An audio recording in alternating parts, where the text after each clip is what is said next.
जय श्री राम। भगवत प्रेमी देवियों, सज्जनों एवं साहित्यकार बंधुओं, मित्रों, रामायण महाकाव्य के कल के पाठ्य सत्र में हम सबों ने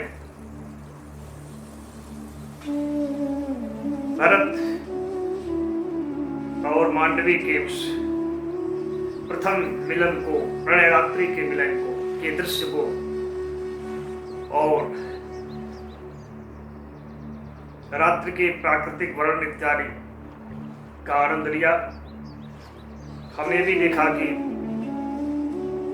भरत एक संदेश दे चुके हैं कि कल अपने मामा के साथ ननिहाल जाएंगे।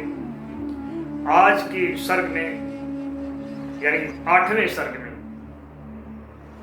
भरत अपने अनुज शत्रुघ्न के साथ नाना के घर के लिए प्रस्थान करते हैं। रास्ते में वे मातृभूमि के अपने दिव्य अलौकिक प्राकृतिक सौंदर्य को देख करके अभिभूत हैं और यह देखते देखते यानी प्राकृतिक दृश्य के उस आनंद की क्षण में वो अचानक देश के प्रति अपने राष्ट्र प्रेम के भाव से कुछ इतना आत्मविभोर हो उठते हैं कि ये संकल्प तक ले लेते हैं कि हे मातृभूमि, हे राष्ट्र, भरत के लिए सर्वाधिक कोई प्रिय है तो राम है। सब कुछ तन मन धन और अपना प्राण भी प्रभु श्री राम के लिए समर्पित है। आज वो कहते हैं जरूरत पड़ गई तो हे मातृभूमि, हे मेरे राष्ट्र, मैं राम के प्रेम को भी तुम्हारे लिए कुर्बान कर सकता हूं, तुम्हारे प्रति न्यौछावर कर सकता हूं। आइए हम इस सर्ग का आनंद लें। इस सर्ग को आप पढ़ेंगे तो इसमें आपको अनेक स्थलों पर दिनकर जी, जो मेरे बहुत ही प्रिय आधुनिक कवियों में से हैं, उनका कुरुक्षेत्र भी याद आएगा। लगेगा कि आप कहीं कुरुक्षेत्र तो नहीं पढ़ रहे हैं। आइए हम, ये सर्ग थोड़ा सा लंबा है, आपने साथ दिया तो फिर हम पूरा पढ़ेंगे, अन्यथा उसे 2 भागों में देखेंगे। चलिए हम 8वां सर्ग पढ़ते हैं।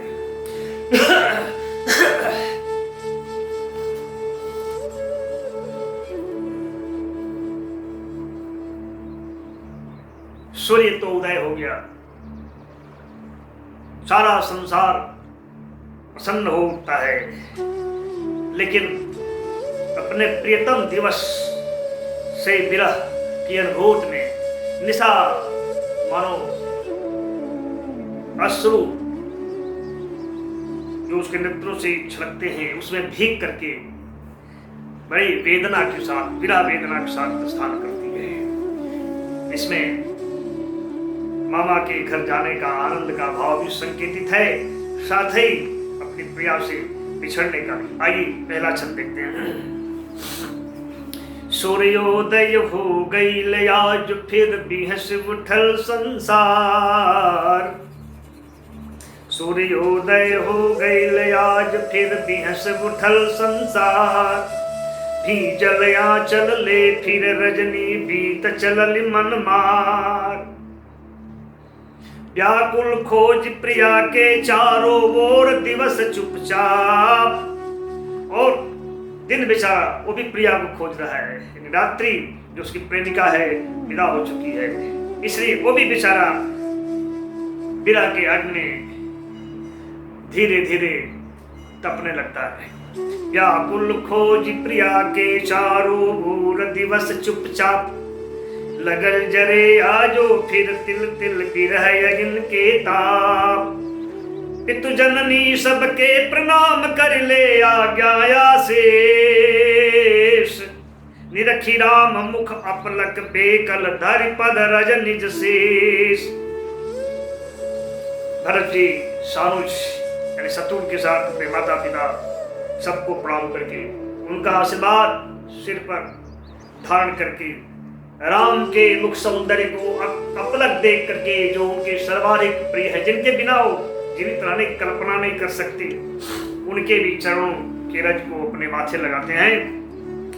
और नैनन में स्नेह के बादर ही में झंझावात, ले मामा के संग भरत रथ चढ़ी नाना घर जात। थाल द्वार से देख मांडवी मन में भैली अधीर, टपक परल मोती बन टप टप ही सीपी के पीर, टपक परल मोती बन टप टप ही सीपी के पीर। ना जाने काहे कैकेयी माँ के मन यह बार, ये संकेत आ गया। इस बार न जाने सबसे संकेत मिल गया कि लगता है कि भविष्य में योजना जो माँ कैकेयी की है उसको लेकर के अपने भरत के प्रति, अपने प्रिय पुत्र के प्रति कुछ विक्षिप्त हो जाती है, व्यथित हो जाती है। ना जाने का के ही हो, ना जाने काहे, ना जाने काहे कैकेयी माँ के मन एह बार। आ देख लाल के जात कचोटत धड़कत बारंबार, देख लाल के जात कचोटत धड़कत बारंबार। क्योंकि भरत बेचारे को पता नहीं कि उधर से लौटेंगे तो अयोध्या की क्या स्थिति होगी, जिसे माँ कैकेयी जानती है कि राम के वियोग का प्रभाव दशरथ पर क्या पड़ेगा, रानियों पर क्या पड़ेगा, अयोध्या पर क्या पड़ेगा, और ये भरत उसे सह पाएगा। सबसे अधिका याजु राम के बिकल लगेला प्राण, भरियावत मन सोचि भरत के मूक स्नेह के बाण। सबसे ज्यादा प्रभु श्री राम का हृदय व्यथित है। ये भरत का जो मौन प्रेम है, मूक प्रेम है, जो स्वयं को हमेशा छिपाए रखता है, प्रकट होना भी नहीं चाहता, उसको सोचते हैं प्रभु श्री राम। ललिकाई के खेल अनोखा, सेवा आदर मान, सब अद्भुत अज्ञात पहेली, बूझ सकी नायान। राम के अलावा दूसरा कोई समझ भी नहीं सकता, सब कुछ एक अज्ञात पहेली सी है। और राम कहते हैं कि भरत का यह प्रेम जब तक प्रकट नहीं होगा तब तक संसार का कल्याण कैसे होगा। जब ले प्रकट न होई जग में शाश्वत प्रेम अनंत, हो न सकी भू से संशय भय विश्वास के अंत। धरती पर संशय विश्वास घृणा नफरत द्वेष इत्यादि का जहर घुला हुआ है, जब तक ये शाश्वत प्रेम जिसके प्रतीक हैं भरत, वो अगर संसार के समक्ष अवतरित नहीं हुआ तब तक संसार का यानी पृथ्वी का दुख, संताप, पीड़ा, लोगों में जो भय है, शांति है, संशय है, विश्वास है, कैसे दूर होगा। ना हो पाई जीवन पूरन सुखी निरोग निहाल, जब ले नर ना प्रेम रतन पा होई माला माल। प्रेम ही सबसे बड़ा धन है। अगर ये जब तक संसार को नहीं मिलेगा, प्रेम रत्न प्राप्त नहीं होगा, तब तक व्यक्ति का जीवन सुखी निरोग निहाल कैसे हो सकता है। जति मुनि भक्तों के ना तबले मेटी मन के पीर, जति मुनि भक्तों के ना तबले मेटी मन के पीर। पई है ना जो प्रेम सुधा मति भरत पयोधि गंभीर, पई है ना जो प्रेम सुधा मति भरत पयोधि गंभीर। भरत रूपी समुद्र को मथ करके जब तक जति मुनि भक्त उनके भीतर छिपे प्रेम रूपी अमृत को प्राप्त नहीं करेंगे, तब तक इनका भी कष्ट कैसे मिटेगा। इसीलिए रामचरितमानस में तुलसी एक संकेत करते हैं कि भरत साक्षात समुद्र हैं और राम का विरही मंत्राचल है, खानी है, प्रेम अमृत है। और राम वनवास के बहाने उसको कैसे बदते। प्रेम पयोध मंदर विरह भरत पयोध गंभीर मत प्रगटेउ सुर काज हित कृपा सिंधु रघुवीर। मत प्रगटेउ सुर संत हित कृपा सिंधु रघुवीर। राम ने कहा जब तक मुझसे वियोग नहीं होगा तब तक भरत के भीतर छिपा हुआ प्रेम बाहर निकलेगा नहीं। इसे वनवास जाना ही ठीक है। वही यहाँ संकेत कर रहे हैं। सारे संकेत यहाँ से मिलते हैं और इसे ऐसा लगता है कि एक विशेष योजना सबके मन में कार्य कर रही है। मां कैकेयी की, उनके परम प्रिय पुत्र प्रभु श्री राम की, वशिष्ठ की, विश्वामित्र की। बाद में आप पढ़ेंगे देखेंगे उसमें राजा जनक की भी सहमति है। सब लोग, सारे ऋषि, सब सारे अपने बैर भाव भूल करके कैकेयी वगैरह सब एक योजना पर कार्य करते हैं। लेकिन भरत बेचारे उससे अनजान है। बाकिर कैसे, लेकिन ये भरत रूपी समुद्र का मंथन कैसे होगा। बाकिर कैसे, वही जो संकेत किया तुलसी ने, होना पड़ेगा। बाकिर कैसे सोची राम के गहराइल मुस्कान। या सोचते ही राम की मुस्कान कुछ गहरी हो गई, रहस्यमयी हो गई। ठीक है, जो भावी योजना है उसी योजना में इस प्रेम रूपी अमृत का भी प्राकट्य हो जाएगा जिसे मां कैकेयी ने बनाया है। बाकिर कैसे सोची राम के गहराइल मुस्कान। दूर नयन से भइल भरत रथ भावी से अनजान। भविष्य की इस गतिविधियों से क्या होने वाला है अनजान भरत का रथ बहुत दूर चला गया। अब देखिए यहाँ पर प्राकृतिक वर्णन सबका हम करते हुए आगे बढ़ेंगे। मग में गांव नगर गिरि बन लख सरिसर सुंदर बाग। निर्झर के मनहर कल कल सुन जगे ही आय अनुराग। फल फूलन से पेड़ल से भल बेल बिटप लपटाय। विविध बिहग के कलरव कतहु मधुप उड़े मधुआय। आवत जात पथिक पथ में जल पियत छहात जुड़ात। हंसी हंसी फसल खेत में नाचे लख किसान अगरात। हंसी हंसी फसल खेत में नाचे लख किसान अगरात। बौराइल हर बाग दिखेला, बौराइल हर बाग दिखेला गदराइल हर पेड़। और ताड़ खजूरन के तरचू में नभ के ऊंट खदेड़। ताड़ खजूरन के तरचू में नभ के ओठ खदेड़। ऊंच खाल समतल जमीन कहीं, ऊंच खाल समतल जमीन कहीं निर्मल जल नदी नार। सारस हंस टिटहिरी बकुला किलकत पाई सुतार। सारस हंस टिटहिरी बकुला किलकत पाई सुतार। अगम पंथ कहीं सुगम मनोहर, अगम पंथ कहीं सुगम मनोहर। घन जंगल झंखार, दूर दूर ले फैल ठाड़ कहीं हरियर ऊंच पहाड़। मातृभूमि के सुहर सलोना अनुपम रूप निहार। अब भैले भरत हिया में पुलकित हर्ष न सके संभार। भैले भरत हिया में पुलकित हर्ष न सके संभार। और तब तुरंत प्रतिज्ञा करते हैं, धन्य धन्य है मातृभूमि, धन्य धन्य है मातृभूमि। बड़ी गदगद है, प्रशंसा स्वयं करने लगते, कवि बन जाते हैं इस प्राकृतिक सौंदर्य को, अपनी मातृभूमि के सौंदर्य को देखकर। धन्य धन्य है मातृभूमि, धन्य धन्य है, धन्य धन्य है, धन्य धन्य है मातृभूमि। धन्य धन्य है मातृभूमि सौ बेर नमन तजिमान। तोरे पावन चरणन में अपवर्ग सरग कुर्बान।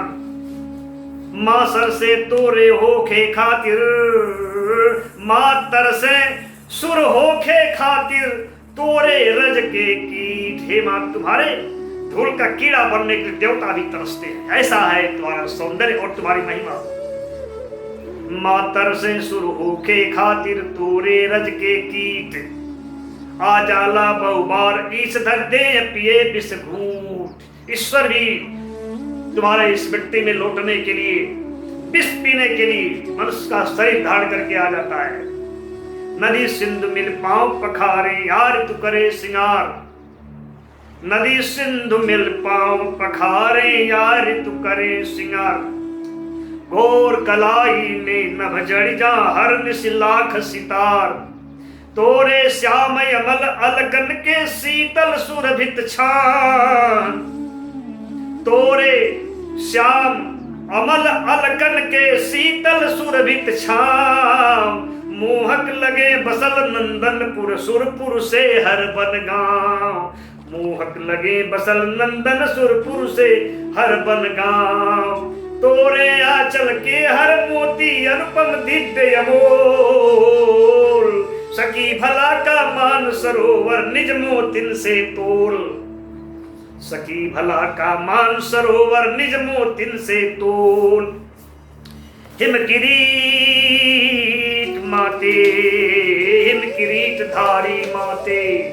अरे हे हिमालय को अपने सर पर मुकुट की तरफ सजाए रहने वाली मां आरती। हिम किरीट धारे माते मत करु मन खीन मलिन। अब उदास होने का समय बीत रहा मां, अब खिन्न और मलिन मत रहो। तू ना समझ हिया में अपने खुद के यश को दिन। अब अपने हृदय में स्वयं को दीन समझने की भूल मत करो। क्यों? चली न रावण के अधिका दिन। अब ज्यादा दिन रावण का अत्याचार चलने वाला नहीं है। चली न रावण के अधिकाधिक भूपर और अंधेर। और अंधेर उसका चलने वाला नहीं है। चली न रावण के अधिका दिन भूपर और अंधेर। अंब जरे ना दीप जुलुम के जग में जादे देर। रघुवंशिन के खून नसन में अंब गइल बा जाग। असुमुख गइल बा फिर कौसुक के हवन कुंड के आग। तोरे सुख सुहाग हित तन का। और हे मां, जहां तक मेरी बात है, तुम्हारे सुख और सौभाग्य के लिए, तेरे सुहाग की रक्षा के लिए इस शरीर क्या अगर जरूरत पड़ी तो रामचंद्र के प्रेम को भी मैं न्यौछावर कर दूंगा। तोरे सुख सुहाग हित तन का। अरे रामचंद्र के प्यार। अब पड़ी जरूरत देव चरण में मानिज हाथे वार। पड़ी जरूरत देव चरण में मानिज हाथे वार। अस समुझत ही भय भरत के तन मन भाव विभोर। बढ़ल जात रथ रहे ते जगत पल पल आगे वो। इस भाव में डूबा हुआ श्री भरत जी का रथ क्रमशः बड़ी तीव्र गति से आगे बढ़ते जा रहा है। अब रास्ते के तमाम गांवों का, राज्यों का, पेड़ पहाड़ों का नाम लेकर के उल्लेख करता हुआ कवि वर्णन कर रहा है।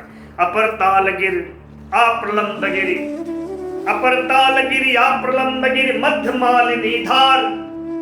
बहत दिव्य निज छटा बिखेरत। बहत दिव्य निज छटा बिखेरत करिरथ ते के पार।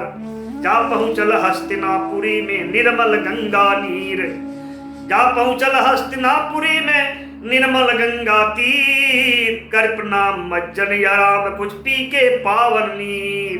मन ही मन पित मातु राम पद मांगने है वरदान। अचलने भर दिया में सोचत प्रभु के कोमल बान। और प्रभु श्री राम की आदत क्या है, स्वभाव कैसा। कभी सोचते हैं, कभी मांडवी के बारे में सोचते हैं। मन ही मन पितु राम मातु पर। मन ही मन पितु मातु राम पद मांगने है वरदान।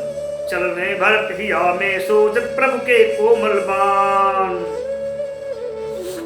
कबो द्वार पर ठाड़ मांडवी के दुज भी जल नयन। कबो द्वार पर ठाड़ मांडवी के दू भी जल नयन। केसुधि करत पलक जाले ही। केसुधि करत पुलक जाले ही। भर जा रही रही नयन। माता पिता को प्रणाम करके कैसे चले, कैसे प्रभु श्री राम ने देखा, कैसे मांडवी दरवाजे सबको देख, ये सारी चीजें याद करते हुए उनके नेत्रों में जल भर जाता है, बढ़ते जाते। और तो नियराइल पांचाल देश फिर कुरजंगा की ओर। तो नियराइल पांचाल देश फिर कुरजांगल की ओर। असेन सहित सानुज मामा संग बढ़ल भरत रथ जोर। दिख रहल अब सरसंडा के। दिख रहल अब सरदंडा के। दिख रहल अब सरदंडा के। धवल सलोना धार। ठाड़ जहां तट पर सोहे बहु वृक्ष सुघर कचनार। ठाड़ जहां तट पर सोहे बहु वृक्ष सुघर कचनार। कमल फूल से सलिल सुशोभित, कमल फूल से सलिल सुशोभित और चमकत बात पराग। जल चिरैन के केल मनोहर मन चुराई जा भाग। बढ़ले भरत तहां से आगे इच्छुमती के ओर। निज पित पूर्वज पूजित सबसे जेकर धवल हिलोर। कठिन तपस्या में रत जामा पिय जुरी भर बार। साधु संत मुनि मगन ध्यान रस काम आदि खल मार। जिसके किनारे पर काम इत्यादि मन विकारों को मार करके साधु संत बैठे हुए तपस्यारत हैं, ऐसे मां इच्छुमती को प्रणाम करते हुए आगे बढ़ते हैं। अति दुर्लभ दर्शन पातिन करने सहित पद लाग। उन ऋषियों को प्रणाम करते हैं जिनका दर्शन बहुत दुर्लभ है। पुलकित भरत हिया में या पंजात सराहत भाग। कितना भाग्यशाली हूं, इन ऋषियों का दर्शन, इनका प्रणाम करने का अवसर प्राप्त हुआ। वहां भरत के मामी अंगना बैठी उचारत कार। अपनी परंपरा में है किसी प्रिय के आने की प्रतीक्षा जब मन को बहुत व्यग्र कर देती है तो हम कौवा उचार भी करते हैं। कौवा उचारना, कागा को मन्नत मानना, उचर जाओ अगर मेरे प्रिय आ जाएंगे तो हम तुम्हें दूध भात खिलाएंगे। तो बेचारी काग उचारती है। वहां भरत के मामी अंगना बैठी उचारत काग। उचरत देखिया में उनके उपजत यति अनुराग। अब कौआ जो उचर जाता है बड़ी गदगद होती है, लगता है कि अब भरत पहुंचने वाले हैं। नाना का भी बायां अंग फरक रहा है। फरकत नानी का, सॉरी, फरकत बाम अंग नानी के अहरस नहीं आया माय।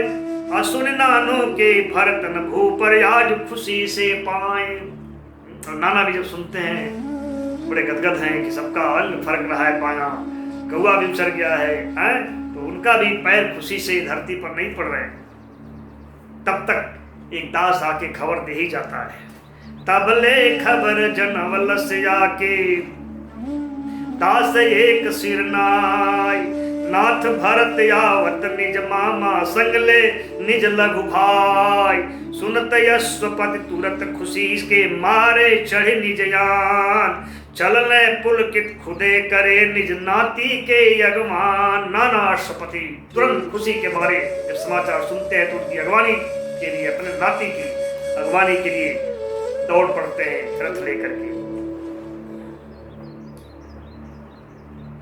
यहाँ भरत रथ नियर आयल मनहर के कय देश। अवतरी धरा पर लसत सरग जस। ऐसा सुंदर कह गए देश उनके नाना का जो देश है, इतना सुंदर है कि लगता है जैसे कि धरती पर स्वर्ग उतर आया है। कभी क्या वर्णन करें। यहाँ भरत रथ नियर आयल मनहर कय कय देश। उतर धरा पर लसत सरग जस कायति कहे यशेष। उतर धरा पर लसत सरग जस कायति कहे यशेष। आवत देखी भरत नाना के हर्षित अपनी ओर। धा पर ले रथ छोड़ने बस बेकल उनकी ओर। देखो नाना जी आ रहे हैं। भरत ने ऐसा देखा तो तुरंत ही अपना रथ छोड़ करके दौड़ पड़े नाना जी की तरफ। धैले मुदित चरण नाना के सानुज भरत महान। तृप्त भैल उरलाई भूप के याजुतियासल प्राण। प्रणाम करते हैं तो नाना जी भी हृदय से अपने नातियों को लगा लेते हैं। नृप सम्मान समेत भरत के होत मान अगवान। वर्षावती अच्छत प्रसून हर लरिका बूढ़ जवान। नवल नार सुकुमार मधुर सर। नवल नार सुकुमार मधुर सुर। सजपट भूषण अंग। गावत स्वागत गीत भरत के निज निज सखियन संग। गावत स्वागत गीत भरत के निज निज सखियन संग। करत प्रणाम भरत फिर नानी मामी के हर्षाय। बार बार मुख चूमत नानी पुनि पुनि हिया लगाए। सुचि सुगंध जल भर निज हाथे मामी कनक परात। करियारत फिर पांव पखारत लखही भरत लजात। आरती उतारती है नानी और फिर परात में उनके पैरों को पखारती है। ये हमारी परंपरा है, हमारे यहाँ नाती को इतना सम्मान दिया जाता है। और यह देख करके भरत बड़ा मजाते थे। सानुज भरत लाल के निस दिन सुख से नाना गे, बीते लगल सदा पातिन कर शीतल छाह स्नेह। कबहू घुमत नगर मामा संग प्रेम सहित दो भाई, करत सुफल पूर्वासिन के दृग सुंदर बदन दिखाए। कभी मामा के साथ पूरे नगर में घूमते हैं और अपने शारीरिक सौंदर्य से, अपने प्रेम के सौंदर्य से नगरवासियों के मन को प्रसन्न कर देते। कबो बैठ नानी के हाथन के सुमधुर पकवान, सानुज खात स्वाद के ते करे करी बहुतरे बखान। कभी नानी के हाथों से बना हुआ स्वादिष्ट तरह तरह के भोजन व्यंजन का आनंद लेते हैं अपने भाई के साथ। और कभी कबो बैठ मामी नानी संग होत कथा इतिहास, कबो भजन कीर्तन सत्संगति जा संतन के पास। कबो सिखावे नाना, और कभी इस सत्संगति वर्ग से समय जब मिलता था अकेले तो नाना तरह तरह के धनुष विद्या का ज्ञान सिखाते हैं। समर कला, रणनीति कला, नीति कला, राजनीति कला, सब कुछ कबो सिखावे नाना उत्तम धन विद्या के ज्ञान।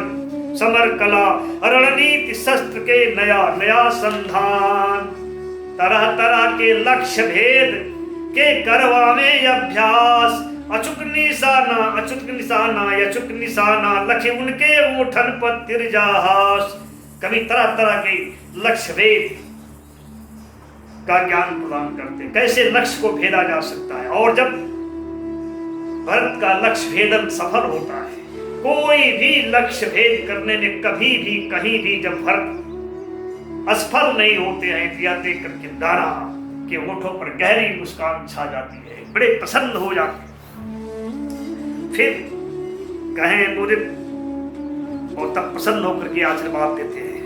कहें मुदित मन तब नाती से जुग जुग जिय तुम वीर, दाग उठल बन झरना फूटल ऐसन मर ले तीर। क्या तुमने तीर मारा है पुत्र? तुम्हारे तीर से तो जंगल में आग लग गई, धरती से झरना फूट पड़ा। ये सामर्थ्य देख करके गदगद है। आम आदमी यही समझता है कि भरत केवल संत है, नहीं, ऐसा नहीं। अद्वितीय अनुपम वीर है। आखिर वो सब्यसाची माँ कैकेयी के पुत्र है, महान योद्धा स्वयं वीरांगना थी माँ कैकेयी, तो पुत्र कैसे नहीं हो सकता है। तो कबो भरत के बड़े नेह से बैठा के निज संग, सिखलावे उ राजनीति के दाव पेच के हर अंग। कबो भरत के बड़े नेह से बैठा के निज संग, सिखलावे उ राजनीति के दाव पेच हर अंग। और लखी अपने ऊपर नाना के यतना लाड़ दुलार, बहत रहे नित भरत हिया में खुशियन के मधुधार। अपने ऊपर नाना जी का इतना प्यार, इतना लाड़ दुलार देख करके भरत के हृदय में खुशियों की मंदाकिनी प्रवाहित होने लगती थी। और इसी क्रम में एक घटना घटती है जब मामा के साथ जंगल में आखेट के लिए, शिकार के लिए गए हुए थे। खेले गईल शिकार रहे वो एक दिन मामा संग, पर ना धनुष उठा सकले लख मृग के कोमल अंग। लेकिन जो ही कोमल सुकुमार मृग को देखा तो भरत शस्त्र नहीं उठा सके। और यह देख करके उनके मामा जाने आश्चर्यचकित रह जाते हैं और बोलते हैं, कहले मामा चिहुक चिहुक करके चौंक करके कहते, तातस असना भावुक मननी। इतना भावुक मन क्षत्रिय के लिए अच्छा नहीं है। कहले मामा चिहुक तात यसना भावुक मननी, कैल शिकार धर्म क्षत्रिय के साथ निशाना ठीक। जोई हाल रही का क्षत्रिय सत्तुन के उर्वेद, रन में रचा सकी लोहू से सींच धरा नरमेध। सींच धरा नरमेध, यही हाल रहा तो क्षत्रिय शत्रुओं के हृदय को बेच करके इस धरती पर नरमेध की रचना कैसे कर सकता है? ये भावता ठीक नहीं है पुत्र। भरत सिरहा नहीं गया, जवाब देते हैं, मामा क्षत्रिय धर्म न मारल, वन के पशु निर्दोष। निर्दोष जंगल के पशुओं को मारना क्षत्र धर्म कैसे हो सकता है? राष्ट्र संपदा वन वैभव, वन प्राणी पर करिरोष। जो राष्ट्र की संपदा है, वन का वैभव है, ऐसे वन प्राणियों पर जो निर्दोष हैं, गुस्सा करके क्रोध के वशीभूत उसे मारना क्षत्रिय का धर्म कैसे हो सकता है? हे मामा जी, चाहे पशु पंछी भा मानो, निर्बल बा बलबीर। कोई भी हो, चाहे पशु पंछी भा मानो, निर्बल भा बलबीर। ऊंच नीच भा मूर्ख ज्ञानी, राजा रंक फकीर। कोई भी हो, सबके समय अधिकार पिए के, माँ धरती के क्षीर। सबके खातिर बहे सदा सम, सरिता सिंधु समीर। माँ धरती का क्षीर पान करने का अधिकार सबका है, सबके लिए समान रूप से सरिता सिंधु और ये हवाएं बहती हैं, सबका इस पर समान हक है। हे मामा, सबके खातिर जल आकाश सम, और सबके मुक्त प्रकाश। और सबके समय अधिकार सके पायापन चरम विकास। सबके हक नियसंक जिए के, और सबके सम सुख भाग। सबके सम वरदान ईसके, सबसे समय अनुराग। सबको मुक्त प्रकाश पाने का, स्वतंत्र विचरण करने का, जल पृथ्वी आकाश पर सबका समान अधिकार है, और सबको अपना विकास, अंतिम विकास, चरम विकास करने का समान अधिकार है। सबको इस धरती पर निसंग जीने का अधिकार है।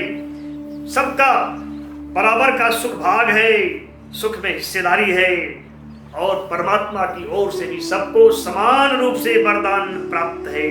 सबके प्रति ईश्वर का समान प्रेम है। लेकिन राजा तो अहंकार के वशीभूत, सब पर ऐसा लगता है सारा धरती पर उसका पपौती का राज है। मगर पपौती राज धरा के, समुझ बानी सिरताज। करत भूप अभिमानी, आपन यति मन मानी राज। करत भूप अभिमानी, आपन यति मन मानी राज। अहंकार में भर करके धरती को अपने पपौती संपदा समझ करके, सर पर ताज बांध करके सब पर राज करता है, शासन चलाता है। सुनता ही नहीं, करुणा प्रेम दया की भाषा तो न सुनता है, न जानता है, न बोलता है। सुने न करुणा क्षमा दया के छोड़ युद्ध के बात। युद्ध की बात के अलावा करुणा क्षमा प्रेम की बात तो उसे सुनाई नहीं देती है। चारों ओर खून में धरती, बाबूड़ल बिलखात। देखो चारों तरफ धरती केवल खून में डूबी हुई जा रही, सारा कर रहे रावण की तरफ, उसके अत्याचार की तरफ। वहां वो क्षत्रिय को नहीं दिखाई दे रहा है। और युद्ध लिए न जेऊ मिटा सके अन्याय, और इसलिए वो युद्ध नहीं करता है धरती से अन्याय मिटा दे। नहीं, अब पूछ सके दुख दैन्य जगत से, रोक सके सद अन्याय। धरती से दुख मिटा सके, अन्याय मिटा सके, धरती पर न्याय की स्थापना कर सके, इसके लिए वो युद्ध नहीं करता है। इसलिए भी युद्ध नहीं करता है कि सदियन के उदास, ओठन के लौटा सके सुहास। और नर के सम दुख भाग, नर के सम सुख भाग, अभय जीवन स्नेह मृदुवास। इसलिए भी वो युद्ध नहीं करता है कि लोगों के ओठों से उदास ओठों पर जिससे हंसी सदा के लिए मधुहसी खो गई है उसको वापस लौटा कर लाए, उनके जीवन में सुख का सौभाग्य प्रदान करे, उन्हें अभय दान दे, स्नेह दे, नई मनोहर आशाएं उनके जीवन में अवतरित हो। इसलिए युद्ध नहीं, इसलिए भी नहीं, तो फिर सिर्फ अपने सुख भोग के लिए युद्ध ये लिए कि भोग सके सुख हो के निश्चिंत, एक छत्र साम्राज्य धरा पर ना हो जे करयंत। इसलिए युद्ध कि धरती पर एकमात्र एक छत्र स्थापित कर सके, एक छत्र राज्य साम्राज्य स्थापित कर और निश्चिंत होकर के सुख भोगे, कोई उसका विरोध करने वाला ना रहे, इसलिए वो युद्ध करता है। यही तो रावणवादी चिंतन है।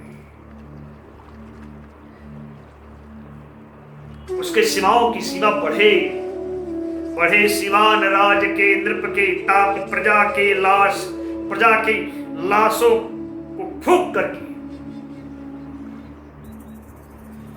राजा का सिवान बढ़े, राज्य का उसकी सीमा बढ़े, इसलिए युद्ध करता है। होखे खुदे कुबेर प्रजा घर फाका उपवास, प्रजा के घर में फाका हो उपवास में क्या फर्क पड़ता है, उसका साम्राज्य कुबेर की तरफ बढ़ता जाए, इसलिए वो युद्ध करता है। यही वैयक्तिक भोगवाद है जिसका अंत होना बहुत जरूरी है। इस भोगवादी शब्द का विखदंत तोड़ देना बहुत जरूरी है। जब तक ऐसा नहीं हुआ, एक वैयक्तिक भोगवाद के अहि के हर विखदंत, दिन दिन उगलत जात गरल यति होय असीम अनंत। यह विखदंत निरंतर जहर उगलते जा रहा है, शांत होने को तैयार नहीं है। थोर पर गईल्हा नर खातिर भूखे अनघट कोस। इस भोगवादी राजाओं की ये जो सत्ता सुख की लिप्सा है वो इतनी बढ़ गई है कि धरती का अनघट न समाप्त होने वाला कोस भी उसके लिए थोड़ा हो गया है। और सिकुड़ गईल गिर गगन पवन सब बिटल नहायतोष। धरती आकाश सब तो नाप लिया उसने, फिर भी उसका संतोष पूरा नहीं हुआ, संतोष को प्राप्त नहीं हुआ, उसका असंतोष मिटा नहीं, संतुष्ट ही रहा। रोज चुरावत छल प्रपंच कर मनुज पराया भाग, उठा रहल निज महल लगा के पर पलानी में आग। दूसरे के छप्पर में आग लगा करके अपना महल खड़ा कर रहा है, हर तरह का छल और प्रपंच कर रहा है। और कुछ तो ऐसे भी अज्ञानी अविवेकी हैं, कुछ अविवेकी राजन के ना सूझे ला कुछ और, रहे सलामत मुकुट प्रजा बन जा विनाश के कौर। प्रजा चाहे विनाश की कौर बन जाए, लेकिन उसका जो मुकुट है वो सलामत रहना चाहिए। जाति क्षेत्र धर्मवाद के सत्यानाशी याग, चाहे कर जा राख मनुष्यता के शुभ विमल पराग। चाहे 100 टूक देश हो जा चाहे बर्बाद, जैसे रहे भूप के चाही सिंहासन आबाद। देश चाहे बर्बाद हो जाए, टूक टूक हो जाए, लेकिन राजा का जो सिंहासन है वो आबाद रहना चाहिए। बाकी के ही समझावे, कौन समझाए? समझाने वाले ब्राह्मण भी तो अपने धर्म से च्यूत हो गए हैं। बाकी के समझावे ब्राह्मण ले तुलसी और तज ज्ञान, घूमि घूमि बाटत बाजार में कही नित जय जजमान, जय जजमान, जय जजमान, जय जजमान। तुलसी दल बांट रहे हैं घूम घूम करके, दरवाजे दरवाजे, दुकान दुकान, अपना ज्ञान दिव्य ज्ञान त्याग करके। आपे गैल भुलाय हाय जी आपन सत्य स्वरूप। जो ब्राह्मण स्वयं ही अपने सत्य स्वरूप को भूल गया कि ब्रह्मम जानाति स ब्राह्मण। चेतन अमल सहज सुख सागर ईश्वर अंशयनु। भूल गया कि वह स्वयं ही चैतन्य है, निर्विकार है, सच्चिदानंद आनंद का सुख सिंधु है वो, अपार अनलिमिटेड आनंद, शाश्वत आनंद स्वरूप साक्षात ईश्वर का अंश है। इसको जो भूल गया है और तुलसीदल बांट रहा है, वो दूसरे को क्या सिखाएगा? जो जगत का प्रकाश था या आलोक था, उस ब्राह्मण की आज क्या दशा है? जग के जे आलोक वह खुद खोयापन पहचान, ढूंढ रहल सुख पाप पंक में निस दिन साझ बिहान। वही अपने शाश्वत आनंद को, जो संसार का प्रकाश था, अपने ही सच्चिदानंद सुख स्वरूप को भूल करके पाप रूपी कीचड़ में सुख खोज रहा है। पथ देखवैये के ना लौके खुद जब राह पुराह, जो संसार का पथ दर्शक था, मार्ग प्रदर्शक था, संसार को दिशा देने वाला था, वही जब स्वयं अंधा हो गया है, उसे ही जब नहीं दिखाई दे रहा कि राह क्या है और पुराह क्या है, मार्ग क्या है और कुमार्ग क्या है, जिसे यही नहीं सूझता है, ऐसा ब्राह्मण अभिचारी राजा के का देई उचित सलाह। उपचार अभिचारी और दुराचारी राजा को ऐसा ब्राह्मण भला क्या परामर्श देगा? कैसे टोकी, कैसे टोकेगा वो? कैसे टोकी देखी भूप के धरत कुपथ पर पांव, और कैसे कही कुपेड़ खुदे जब रहत बबुर के छांव। कुपेड़ कुवृक्ष की निंदा कैसे कर सकता जो स्वयं बबुल के पेड़ के नीचे निवास करता हो? कहबो जो द्विज करे सकी का सुन नृप के अभिमान, कहबो जो द्विज करे सकी का सुन नृप के अभिमान। और कोई ब्राह्मण तैयार भी हुआ, कोई योग्य भी निकला एकाध समझाने की कोशिश भी, तो क्या राजा का अहंकार उस ब्राह्मण के ज्ञान को सुनेगा भी?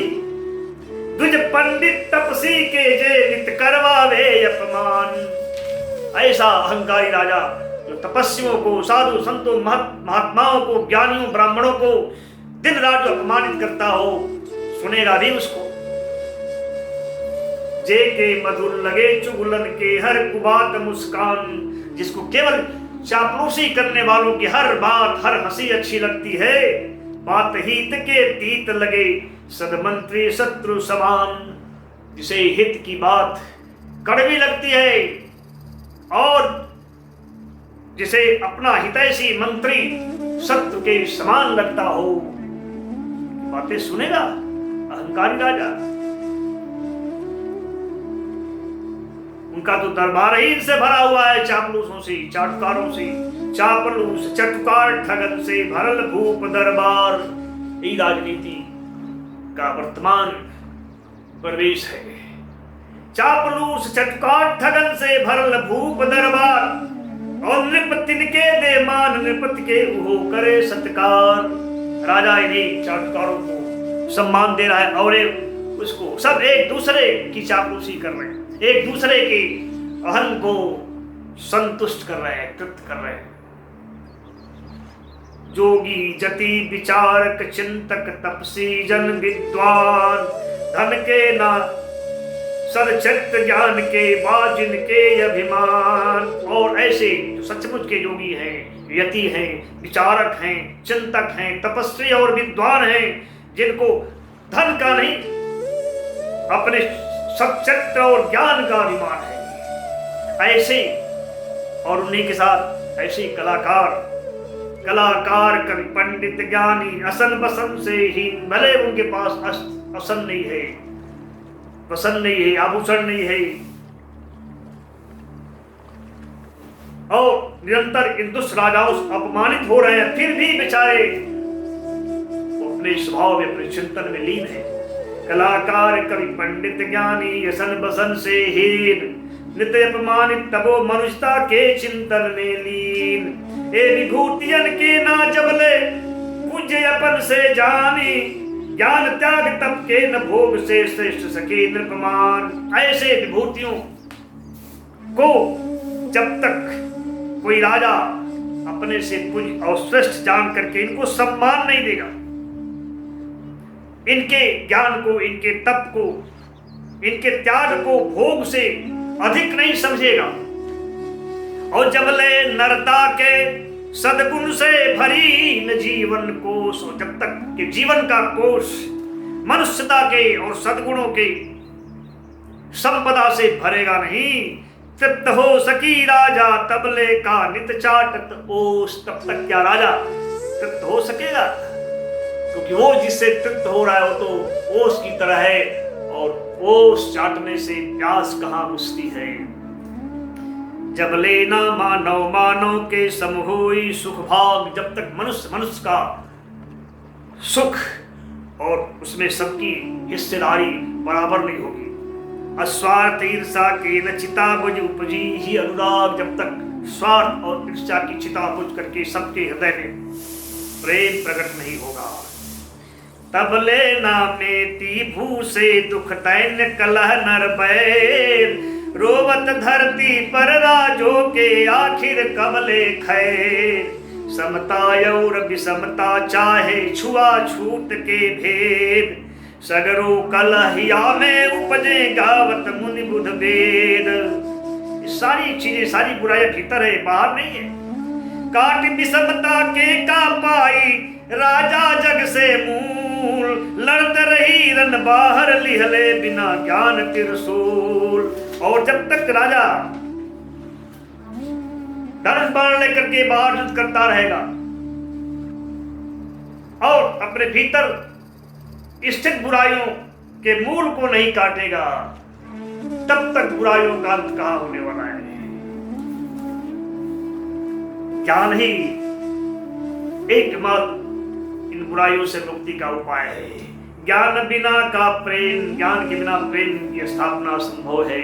ज्ञान बिना का प्रेम, प्रेम बिन का समता सुख शांति। ज्ञान का अर्थ है मैं मनुष्य हूं, लेकिन इस मनुष्य का ये जो शरीर है यह मैं नहीं हूं। इसके भीतर बैठा हुआ जो चैतन्य है, परमात्मा है, जो सब में सम है, वही सर्वत्र है, सब में व्याप्त है, इसका बोध नहीं होगा तब तक वह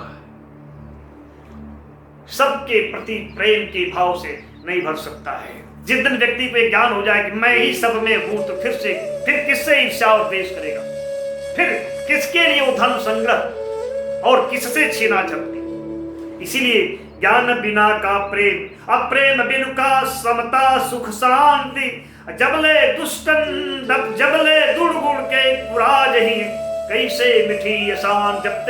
जब तक भीतर में दुर्गुणों का पुराज्य स्थापित है, तब तक अशांति जीवन से कैसे जाएगी? इसलिए जप तप प्रत जम नियम शील दम क्षमा दया मन धीर, अनहिंसा श्रद्धा प्रतीति सर से भरे हृदय तुनीर। इसलिए जब तप प्रत जम नियम शील दम क्षमा दया मन धैर्य और अहिंसा श्रद्धा प्रेम इत्यादि बाणों से हृदय को के तुनीर को जब तक हम नहीं भरेंगे, युद्ध करना है तो भीतर करना है, भीतर की बुराइयों से और इस सारे शस्त्रों से हृदय की तुनीर को भर करके, और हाथ में वैराग्य की ढाल, वीरत की ढाल, संतोष की तलवार, संतोष खड्ग गले और विवेक रूपी शक्ति विवेक प्रचंड, और दान परशुदान का फरसा, और निष्काम दिव्य सर निष्काम भावनाओं का वाण, और सद्ज्ञान कोदंड, जिसका सद्ज्ञान ही कोदंड है, ये लेना पड़ेगा। वीरत ढाल संतोष खड्गले शक्ति विवेक प्रचंड, दान परस निष्काम दिव्य सर सद्ज्ञान कोदंड। और फिर इस शरीर रूपी रथ पर चढ़ करके इंद्रियों का जो घोड़ा है, विषय ही जिसके पंथ है, बुद्धि जिसकी सारथी है, मन लगाम है, और भीतर जो परमात्मा है वही इसका रथी है। इस प्रबोध में उसको उतरना पड़ेगा। चढ़ शरीर रथ इंद्रिय घोड़ा, विषय पंथ कचनार, बुद्धि सारथी मन लगाम दे जीव रथी सरदार। और तब युद्ध के मैदान में उतरेगा भीतर के शत्रुओं से लड़ने के लिए। वो भीतर के शत्रु क्या है? काम, क्रोध, मद, लोभ, मोह के मार सजे रिपुसैन। हम हमार भा तू तुहार के जीत लही निज चैन। और तब भीतर काम, क्रोध, लोभ, मोह, मद इत्यादि शत्रुओं को मार करके मैं मेरा तू तेरा, ये जो विवेककारी चित्तवृत्ति के विकार है, इनको जीत करके ही वो अपने चैन को, अपने शाश्वत शांति को प्राप्त हो सकता है। जब ले जीत सकी ना राजा ही के सजे विकार। जब तक राजा हृदय के तमाम विकारों को जीत नहीं सकेगा, तब ले उठा सकी का कर में न्यायी तलवार। और जब तक वो भीतर के शत्रुओं को नहीं जीतेगा, तब तक उसे न्याय करने वाले शस्त्र को यानी तलवार को उठाने का कोई हक नहीं है, कोई अधिकार नहीं है। इसीलिए तो हमारे यहाँ शस्त्र हमेशा ईश्वर के हाथ में सौंपा गया है, यानी उस मनुष्य के हाथ में जो अपने भीतर के परमात्मा को उपलब्ध हो करके दशरथ पुत्राम से भगवान राम हो गया है, उसके हाथों में शस्त्र है। देवों से महादेव हो गया है, उस महाकाल के हाथ में मौत का अधिकार हमारे ऋषियों ने सौंपा है। मां दुर्गा के हाथ में जो मां है, मां का अर्थ है शाश्वत प्रेम, मां का अर्थ है ममता, मां का अर्थ है वात्सल्य, मां का अर्थ है करुणा, मां का अर्थ है त्याग, मां का अर्थ है दया, क्षमा, संतोष, परम तृप्ति। इसलिए मां के हाथ में भी हमने शस्त्र थमाया है। ये सब प्रतीक है।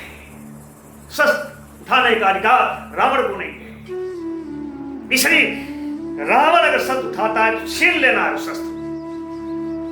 इसीलिए तो शिव के धनुष को लेकर के जनक भयभीत थे कि रावण के हाथ में न पड़ जाए, इसलिए विश्वामित्र उसे तुड़वा ही डालते हैं। चहु की कूड़ी गई ले सुन मामा साधु भरत के बात। भरत की जानमयी बात को सुन करके माना चौंक पड़ते हैं। मामा पिताजी चौंक पड़ते हैं, ये क्या बात कर रहा है, साधु जैसी बात कर रहा है। चिंतित हो जाते हैं, क्या हो गया है मेरे भगना को। ऐसा ही रहा तब तो बैठने से रहा गद्दी पर। चिहु की कूड़ी गई ले सुनी मामा साधु भरत के बात। मन में कूढ़ते हैं, अच्छा नहीं लगता है, क्योंकि खुद उनका हृदय निर्मल नहीं है। कहले क्या कहे, निपटे सधुआई के बात तोर बातात। बिल्कुल सधुआई की बात कर रहे हो यार, साधु जैसी बात कर रहे हो। साधु नहीं हो, ये ध्यान रखो, तुम गृहस्थ हो। चिहु की कूड़ी गई ले सुनी मामा साधु भरत के बात। कहले निपटे सधुआई के बात तोर बातात। सही पावे नाजे स्नेह के कोमल बंधन तार। बूझ सकेला नाजे ही के शीतल सच उद्गार। जे अभिचारी अत्याचारी समझ सके ना प्यार। दोस्त कवन समुझावल वो के लेकर में तलवार। अरे पुत्र, कभी कभी अत्याचारी और अभिचारी जो प्यार की बात नहीं समझता है तो तलवार उठाना भी तो जरूरी है। सुनी मामा के बात भरत कर ले कुछ दूर निहार। शरत ससंगित रहे जहां एक मृग छौना सुकुवार।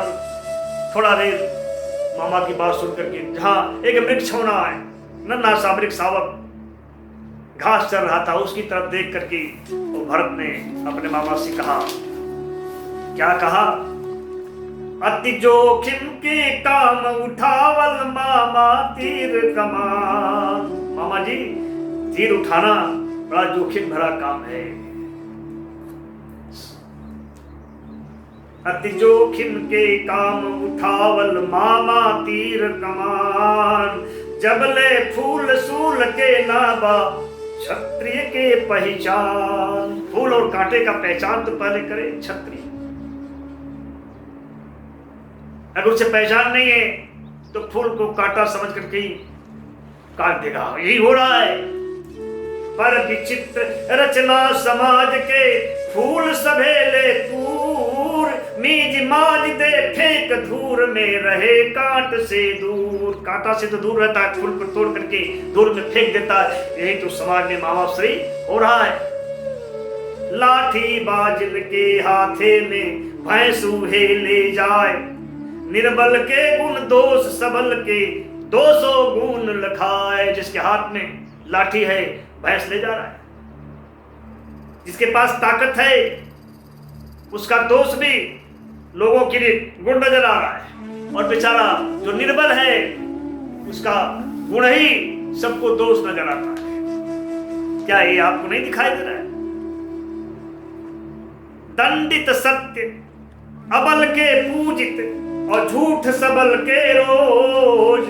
जे दे दंड करे यग बूहे मूल सकी के खोज। दंडित सत्य अबल के, जो निर्बल है बेचारा उसका सत्य दंडित हो रहा है, और झूठ किसका?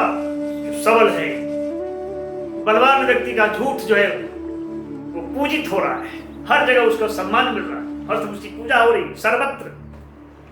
जे दे दंड करे यग ऊहे, जिसको दंड देना है दोषी, जब वह स्वयं ही पाप कर रहा है, आप ही बताइए तब सत्य की खोज, सत्य की जड़ कहां, इसको कौन खोजेगा? मामा आ गए प्रभु श्री भरत जी मुख्य बात पर। मामा सब जाने जे रावण, लोभ मोह अघरूप, तबो भूप सुर मुनि सब सेवु, पूजित ईश्वर स्वरूप, पूजित ईश्वर स्वरूप।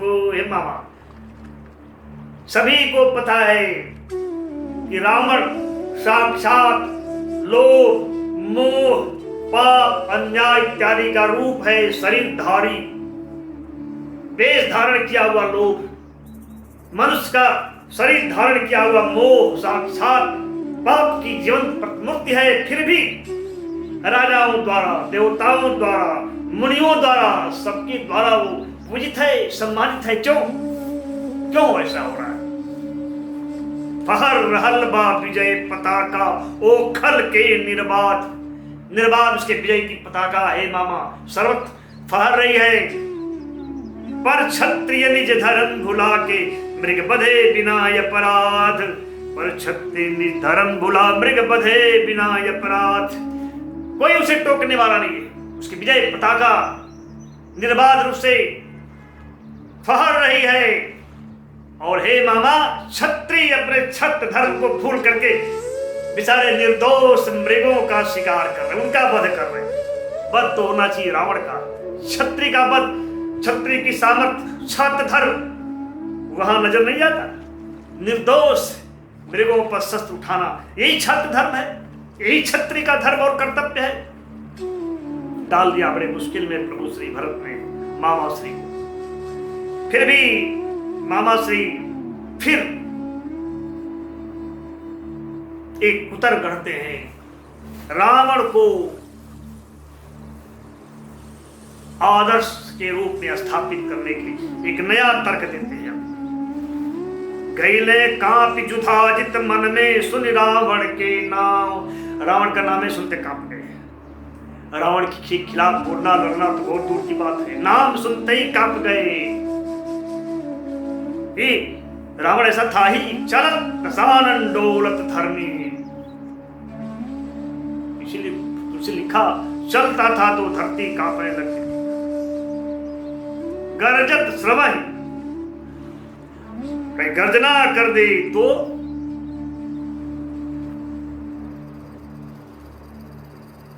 देवताओं के स्त्रियों का गर्भपात हो जाता था। गरजत श्रवही, सूर श्रवण अवनी, गरजत श्रवही गर्भ सुर अवनी। तो कैले कांपि जुधाजित मन में, सुनि रावण के नाव, अचकचाई कहले तो पत निज मन के डर के भाव। लेकिन भरत को पता नहीं चले कि वो डर गए, अपने मन के भयभीत हुए भाव को ढकते हुए तोपते हुए भरत से कहते, हितात क्या बोल रहे हो? तात महावैज्ञानिक रावण, रावण तो महान वैज्ञानिक है, कोई साधारण व्यक्ति नहीं। तात महावैज्ञानिक रावण और नर के चरम विकास, परम ज्ञान विज्ञान सृष्टि के अंतिम नव इतिहास। मनुष्य का चरम विकास है वो, यानी मनुष्य के चरम विकास का प्रतीक है वो महान वैज्ञानिक रावण। परम ज्ञान, सृष्टि का परम विज्ञान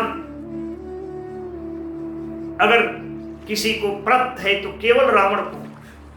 वह मनुष्य के विकास का, अंतिम विकास का, चरम विकास का नया इतिहास है रावण। बिल की जहां कैद में बेबस सुर किन्नर दिग्पाल, नाग असुर रवि यक्ष धरत शशि अगिन वरुण जमकाल। और पुरुषार्थी और महाबली और वीर तो ऐसा है कि उसके कैद खाने में विवश होकर के सुर यानी देवता, किन्नर, दिक्पाल, नाग, असुर, सूर्य, चंद्र, यक्ष, धनत, अग्नि, वरुण, स्वयं जमराज महाकाल भी बंदी बन करके रोने को विवश हैं जिसके कैद खाने में।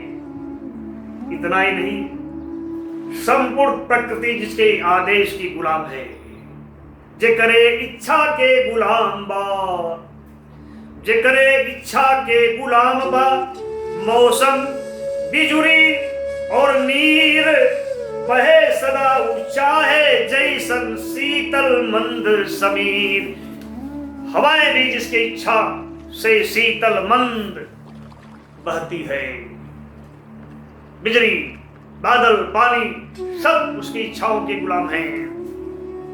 बरसावे जल में जब चाहे तभी जल बारिश करता है, उसकी इच्छा के विरुद्ध नहीं। बरसावे जल में उतारे पतझड़ पियर पात। पतझड़ पूछ करके केवल पीला हो चुका जो पत्र है, यानी वृक्षों के पीले पत्ते ही पतझड़ को आदेश है उतारने का। पहुंचावे या देश पाई नव गोपनीय हर बात। और आकाश भी उसके हर गोपनीय बात को जहां वह चाहता है वांछित जगह पर पहुंचाने के लिए विवश है। एक साथ गिर सिंधु सरित के लांघल बालग बात, और एक साथ पहाड़, समुद्र, नदी, ये सब लांघना बहुत छोटी सी बात है रावण के लिए।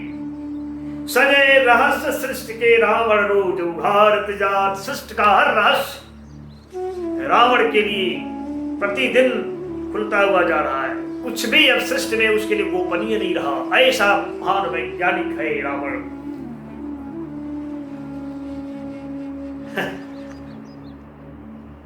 भरत मामा जी की बात को बड़ी विनम्रता से सुनते हैं और जवाब देते हैं। मामा सच विज्ञान मनुज की खातिर गौरव। हे मामा, निसंदेह इसमें कोई संदेह, सत्य है। मामा सच विज्ञान मनुज खातिर गौरव के बात।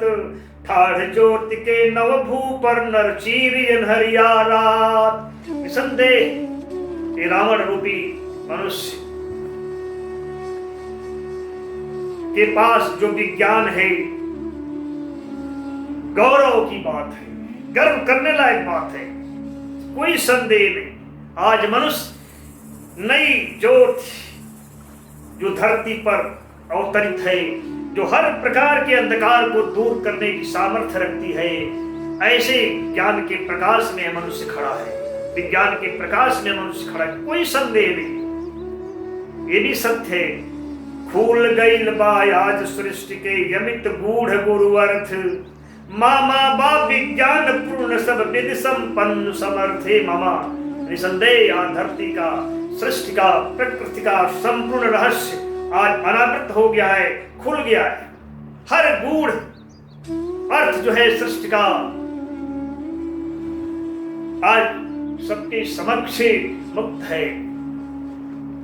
निसंदेह विज्ञान पूर्ण है, हर तरफ से संपन्न है, हर तरफ से सामर्थ्यवान है, कोई संदेह नहीं। सचमुच पूज्य सराहे श्रद्धा लायक बा विज्ञान, बायन मूल्य अनगणित अनुपम वो कर हरि अनुदान। संदेह विज्ञान और उसकी उपलब्धियां सराहनीय हैं, अनमोल है, उसके जो अनुदान है असंख्य है और अनुपम है।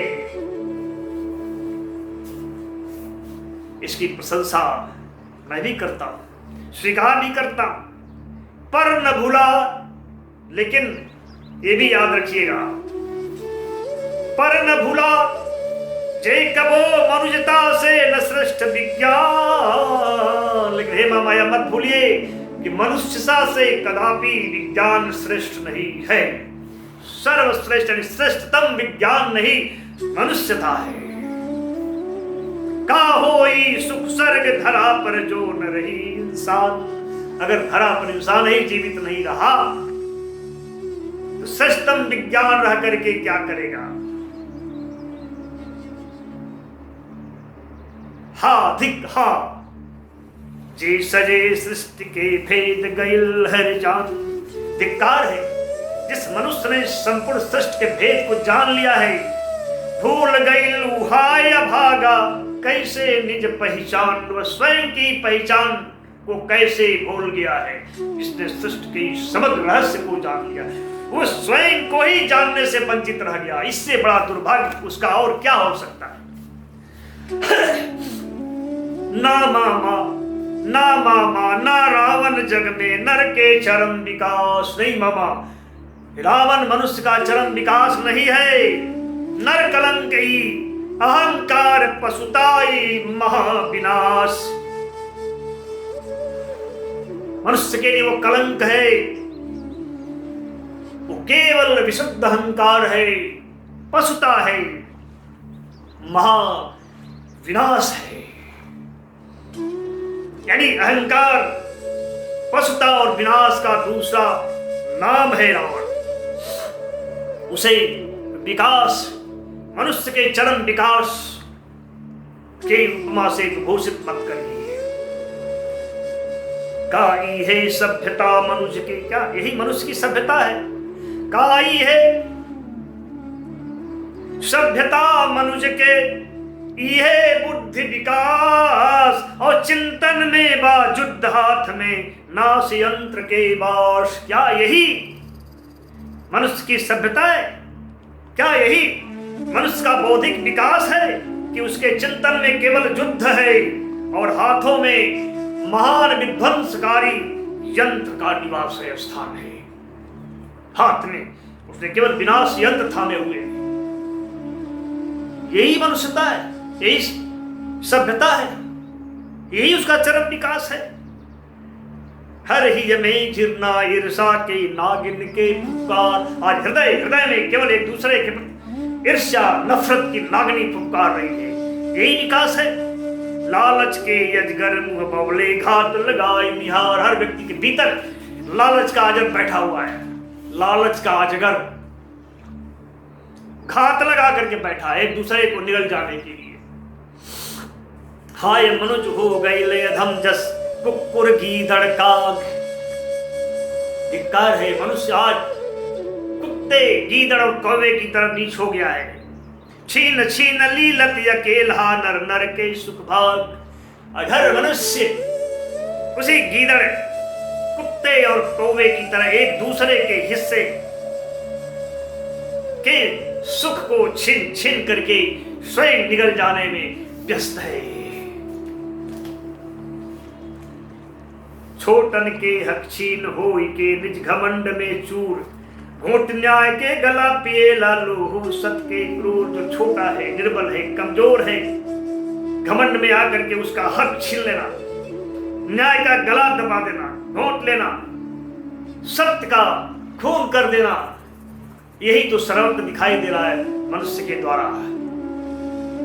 यही उसका किया जाने वाला कार्य है जो सर्वत्र हमें देखने को मिल रहा है, उसे आप विकास कर रहे हैं। पग पग पर बेबसलासन के वात्सल्य ममता स्नेह के रौनक पद के भाग। ये जो रावण है जिसकी आप तारीफ कर रहे हैं, वात्सल्य ममता स्नेह के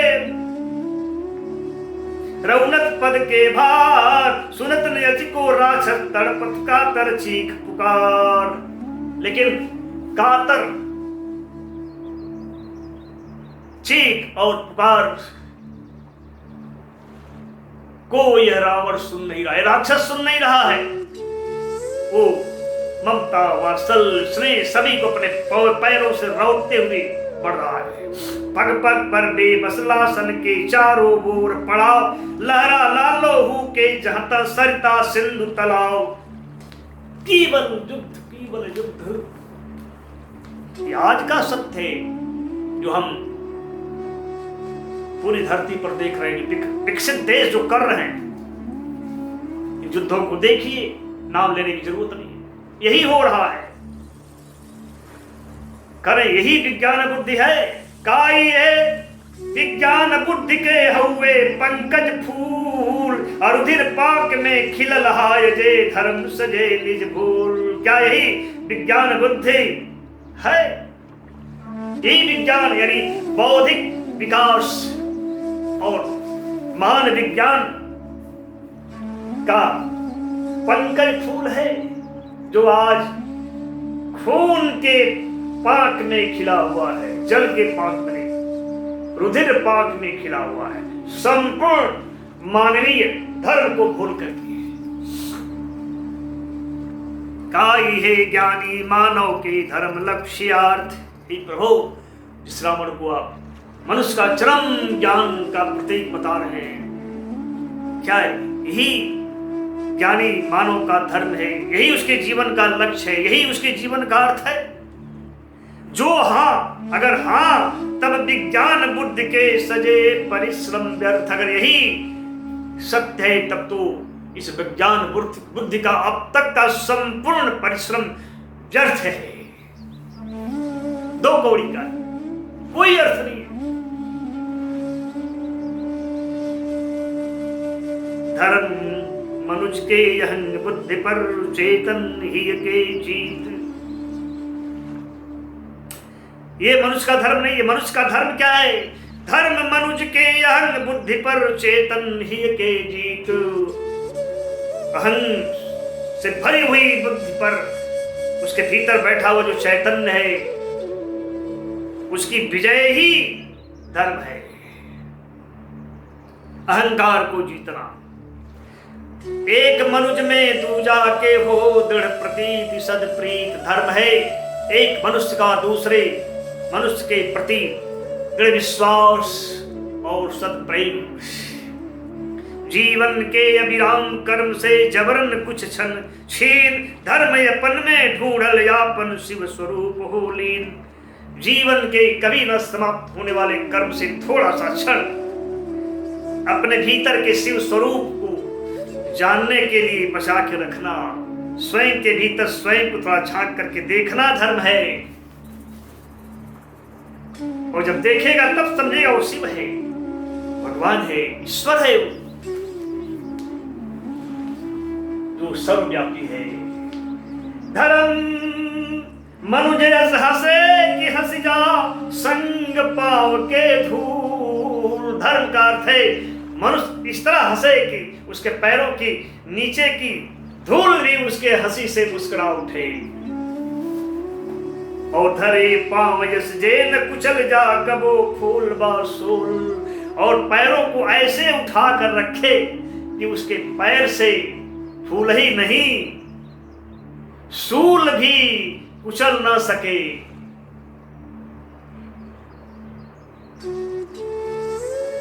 ये धर्म है। धर्म मनुज के पियल विषमता के हर कड़वा घूंट, कबहू बन में सांस सुमन के जानियल खिले टूट। वैषम्य यानी विषमता का जो भाव मनुष्य के भीतर व्याप्त है, उसको पी जाना धर्म है। बड़ा कड़वा होगा, लेकिन कड़वे घूंट को पी जाना ही धर्म है।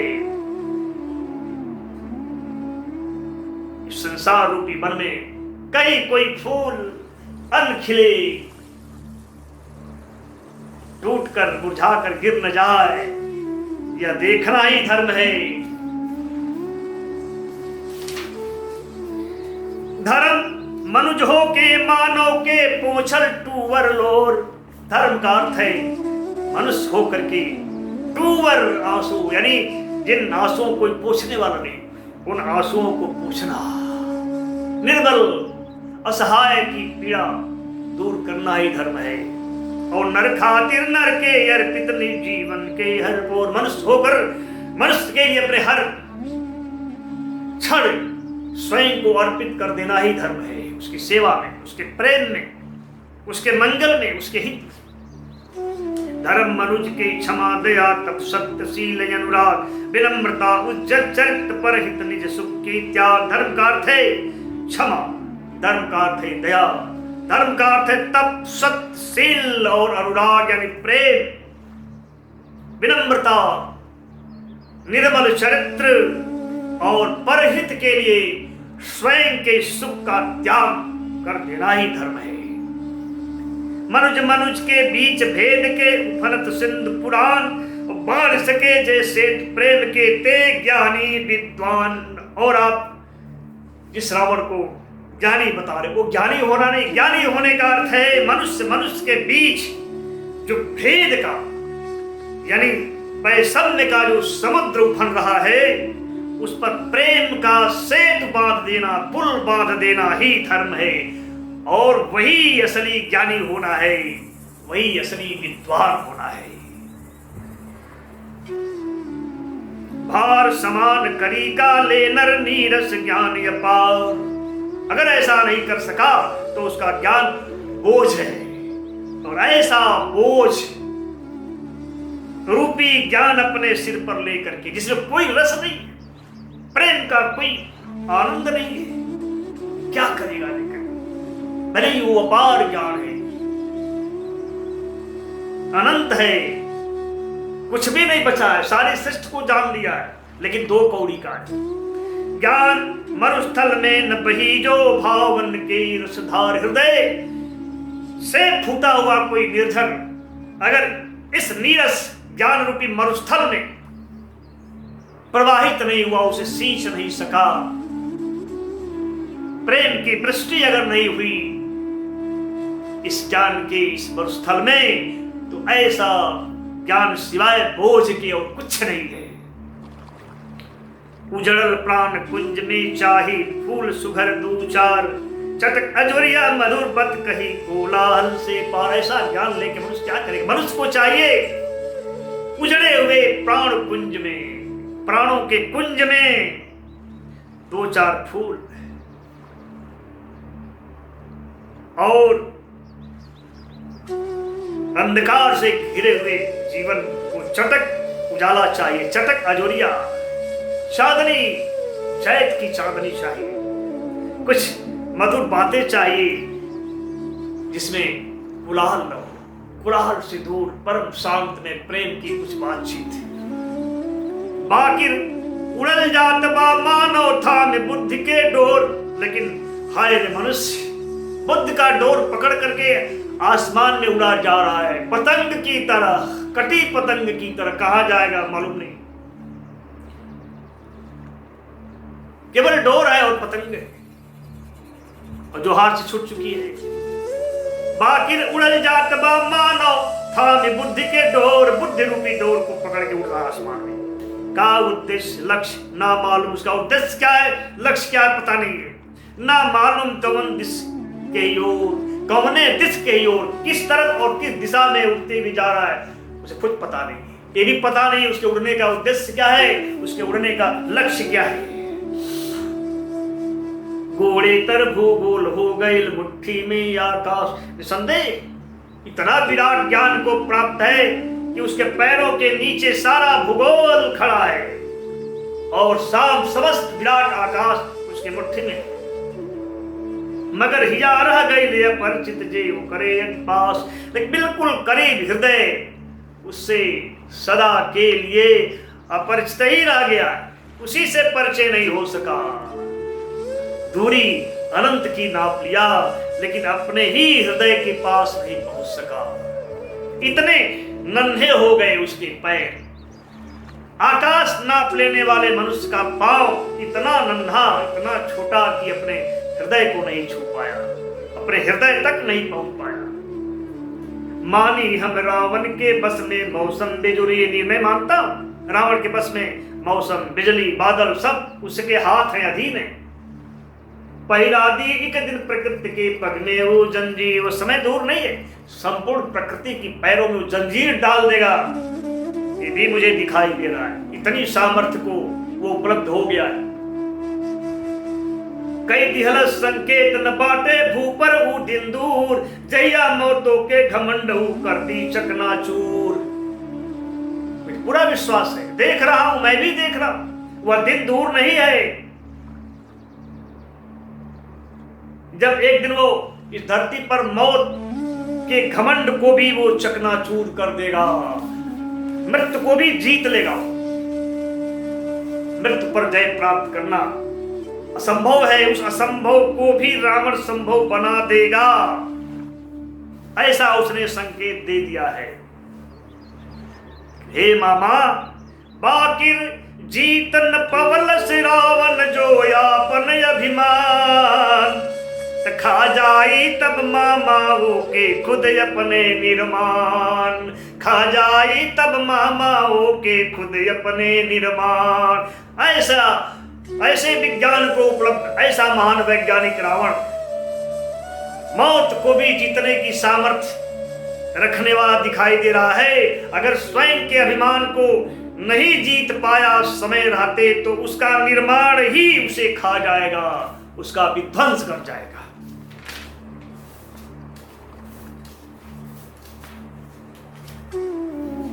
जाग रहल बाले अंगड़ाई जग में नव इंसान, उदय हो रहल नभ में लिहले, उदय हो रहल नभ में लिहले सूरज नया बिहान।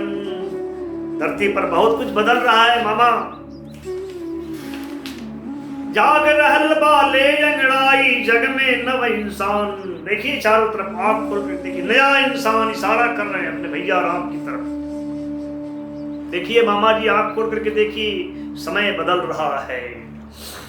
आपको नहीं पता चला? ताड़का मारी जा चुकी है, मारीच और सुबाव मारे जा चुके हैं। विश्वामित्र के हवन कुंड फिर से सुलभ उठा है, संकेत कर रहे हो। जाग रहल बाले अंगड़ाई जग में नव इंसान, उदय हो रहल सूरज नभ में लिहले नया बिहान। खेतन में हर के फारन के तेज हो रहल धार, मजदूरन के कर में किलकत खुरपी और कुदार। गावत बा कवि गीत जागरण के रति सुंदर छंद, गूंज रहल बा ऋषि मुनियन के मंत्र हृदय में बंद। मामा संभर रहल बा धरती संभरत बा आकाश, पहिराई पापी विनाश के अब हथकड़ी विकास। देखिए अब जो विकास, नया विकास जग रहा है, वो विनाश के हाथों में हथकड़ी लगाने वाला है। भागी अब मुहतों की विषमता के करिया रात, आई धरती पर समता के मनहर स्वर्ण प्रभात। बहुत जल्दी ही वैषम्य विषमता की एक काली अंधेरी रात भाग खड़े होने वाली है। अब धरती पर समता का स्वर्णिम प्रभात उदय होने वाला है। मनुज के हृदय में, मनुज हिया में खिली धर्म के फिर से महकत फूल, हो जाई चंदन सुगंध पा धरती के हर धूल। अब धरती की हर धूल, मिट्टी का हर कण बहुत जल्द ही चंदन हो जाने वाली है। भारत जी का वक्तव्य बड़े ध्यान से मंत्रमुग्ध होकर के मामा जी सुन रहे हैं। मंत्रमुग्ध चुप सुनत भरत के ज्ञान गहन गंभीर, ना जाने काहे मामा के मन हो गई अधीर। सुने तो मन धैर्य खो दिया, अधीर हो गए, न जाने क्या सोच करके। चल परणे संग भरत लाल के, चढ़ी रथ पर चुपचाप, मन में सजुरावत ना जाने कतने सुख संताप। मन में तमाम सुख भी आनंद भी है सुन करके, और चिंता का संताप भी है, एक द्वंद्व लेकर के चल रहे। ऐसा लगता है जैसे कि उनको पता है कि दीदी कैकेयी ने, उनकी बहन कैकेयी ने जो एक वरदान अभी मांगा नहीं, छिपा कर रखा है, समय पर मांग लेंगे। तो मन में कहीं योजना है इन लोगों की कि बोल करके मांगेंगे कि भरत ही गद्दी पर बैठेगा। ऐसा भरत, ऐसा ज्ञानी, ऐसा धर्म और प्रेम को जीने वाला। तब तो लगता है कि हमारी सारी लालसा जो अपने भगना को अयोध्या का सम्राट बनाने का जो सपना हमने देखा था, पूर्ण होने वाला नहीं है। हो सकता है इसका संताप, एक संकेत कवि इसमें दे रहा है, सुख भी है संताप भी है। बीतत सही रहे भरत के दिन नाना के गांव, कौनो कमी न मामी नानी के ममता के छांव। तबो महक जाहियौ पवन में राम याद के इत्र, कबो भी हंस जा मन भीति पर सुघर प्रिया के चित्र। यद्यपि किसी चीज की कभी मामा नानी क्या नहीं था, फिर भी भरत बुरा रह करके अपने भैया के यादों का जो इत्र है सुरभित कर जाता था। मांडवी का चेहरा सामने आ जाता था। सारी स्मृतियां वो कभी भूल नहीं पाते जब अकेले में होते हैं। और एक दिन तो चिहुक भरत गई ने सुन बेकल भरत हिया सुकुमार,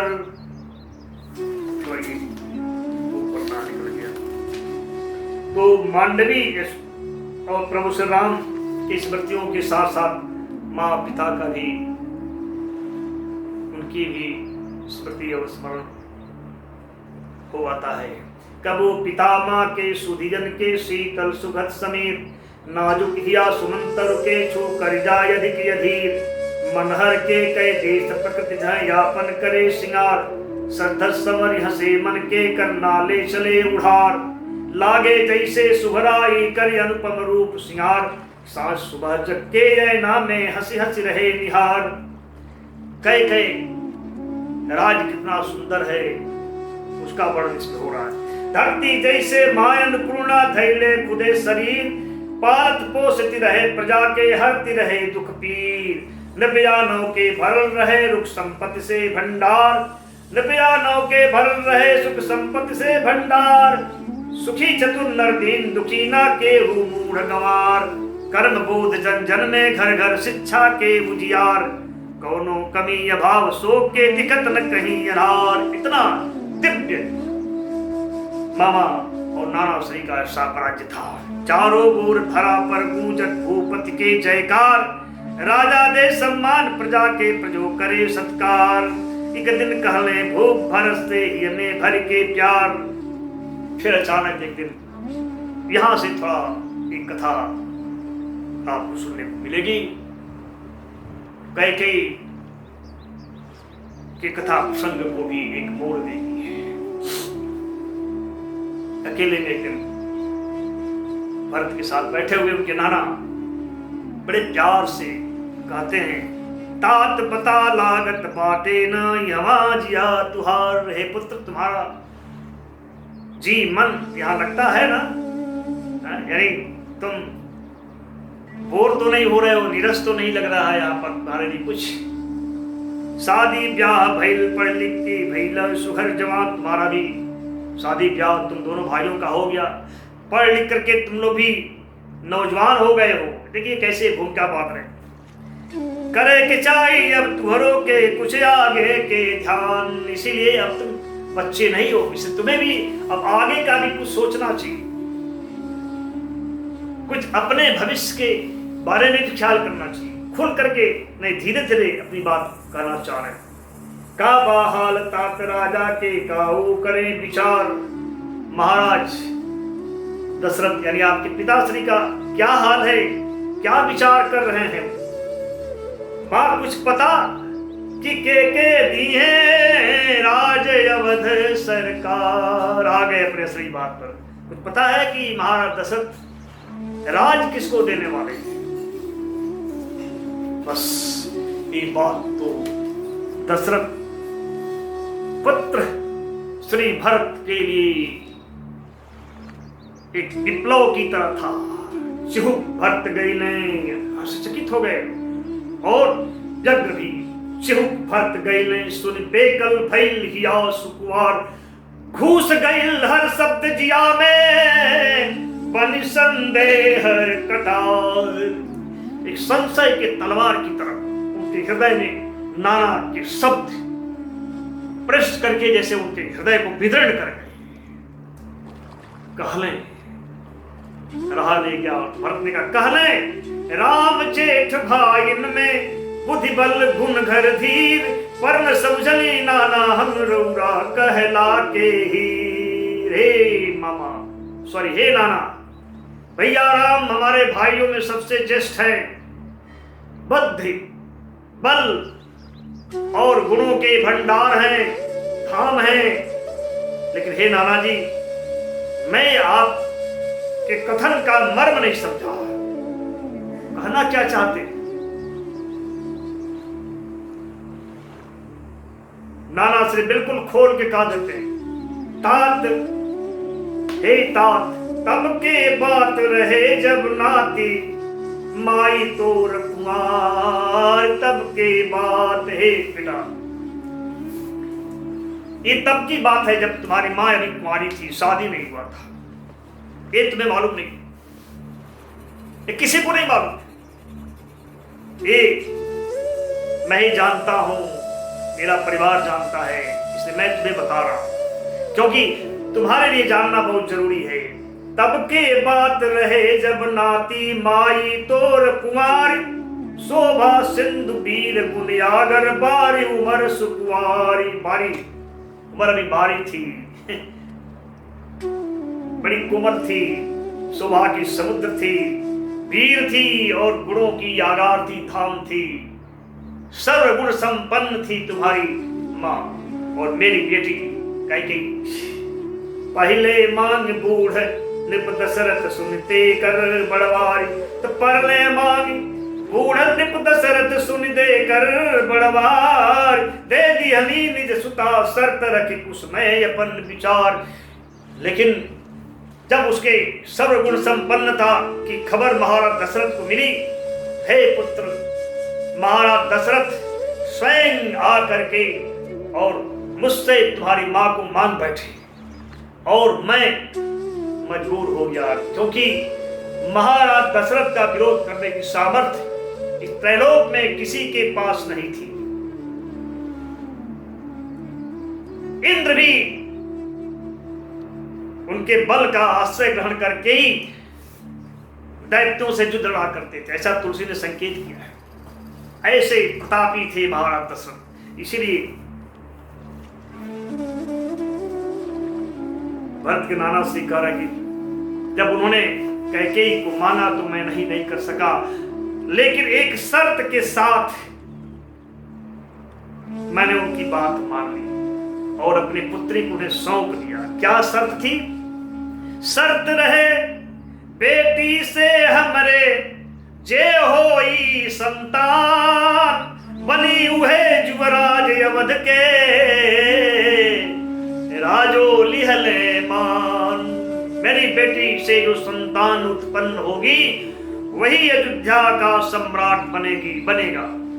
वह पुत्र ही, वह संतान ही। और राजा ने मेरी शर्त को मान लिया। जेठ कैकेयी पुत्र राज पर बातु हरे अधिकार, तुम कैकेयी के ज्येष्ठ पुत्र हो, इसलिए तुम्हारा अयोध्या के राज पर अधिकार है। रघुवंशी अवधेश भला कसती है वचन विसार। और महाराज दशरथ रघुवंशी हैं, प्राण जाय पर वचन न जाए, ये उनके कुल खानदान की रीति है, इसलिए वो अपने वचन को भूल नहीं सकते। बस इतना कहना था कि भरत के जैसे लगता था कि उनके हृदय पर वज्र का प्रहार हो गया। नसों में खून का प्रवाह तीव्र हो गया, मन में एक हाहाकार मच गया। सुनत हो गईल भरतिया पर जैसे वज्र प्रहार, तेज हो गईल खून सन के मन में हाहाकार। खुद के बहुत समार तबो धर धीर भरत सुकुमार, कहले जेठ पुत्र अछैत का छोटे के अधिकार। रहा नहीं गया थोड़े भी, ज्येष्ठ पुत्र के रहते छोटे का हमारी पारिवारिक परंपरा में कोई अधिकार नहीं है, और ज्येष्ठ केवल भैया राम जेठ सुत और जन प्रिय रंजन, सब सदगुण यागार। सिंहासन पर एक राम के अक्सर हाय अधिकार। नाना जी, सर्वगुण संपन्न भैया, बड़े भैया राम का ही सिंहासन पर एक मात्र अधिकार है, और वे ही सारे अयोध्या की प्रजा को भी स्वीकार है। जो हमके पितु बचन, जो हमके पितुराज बचन, बस करब दिहल स्वीकार। बाकिर माई कबो न होई यह खातिर तैयार। लेकिन आप जितना मैं जानता हूं अपनी माँ को, आप नहीं जानते अपनी बेटी के रूप में उन्हें, कि अगर अपने वचन के वशीभूत महाराज दशरथ भैया राम का अधिकार छीन करके मुझे अगर आज देंगे भी, तो मेरी माँ उसे स्वीकार नहीं करेगी।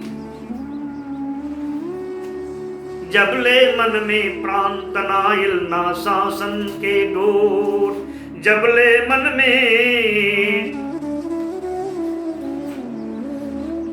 एक बदल गया जैसे लिखे।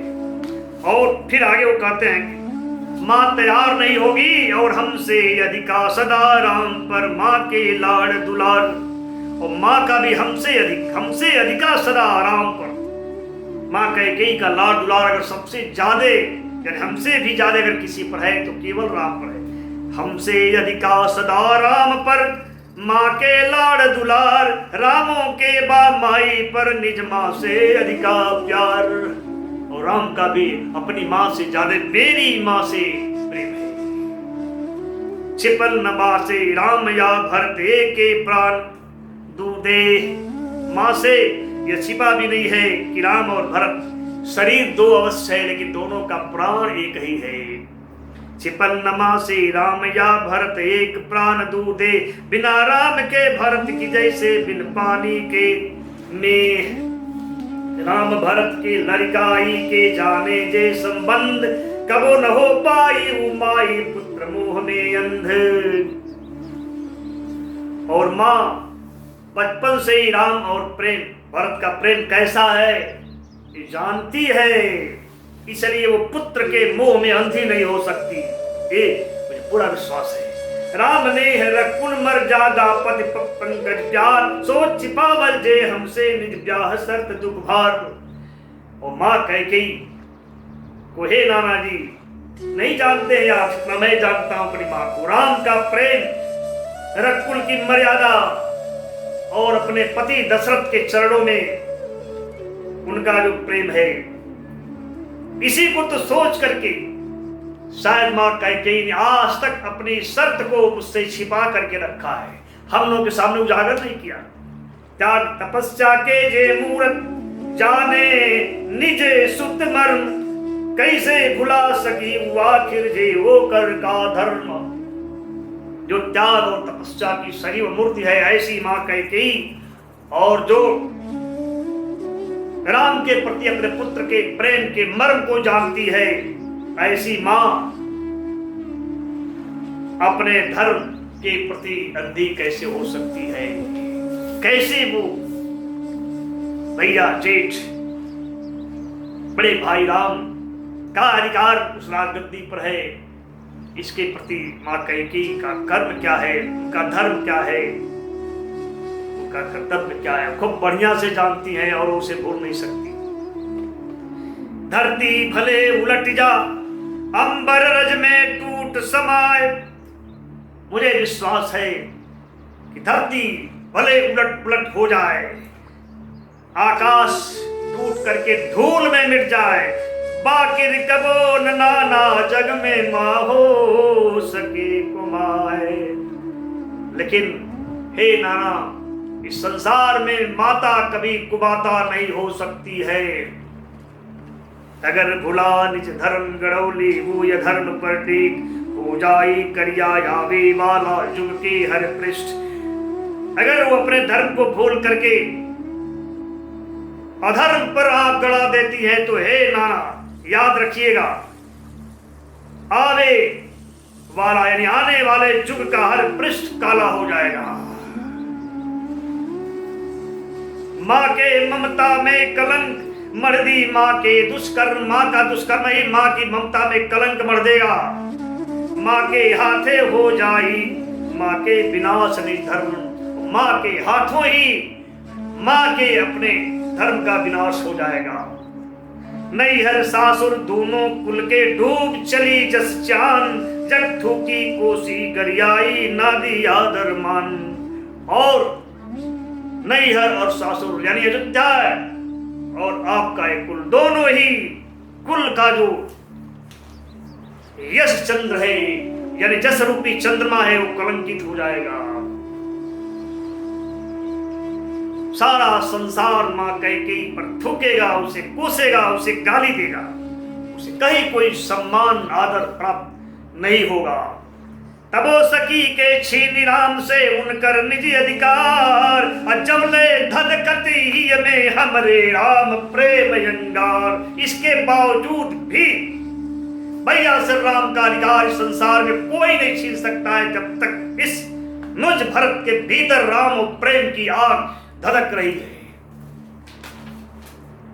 जबले मन में प्राण तनाइल ना शासन के डोर, तबले भाग राम के जग में सकी भला के छोर। जब तक हृदय में प्राण है और सांसों की डोर अभी तनी नहीं है, तब तक राम का अधिकार इस संसार में कोई छीन नहीं सकता है।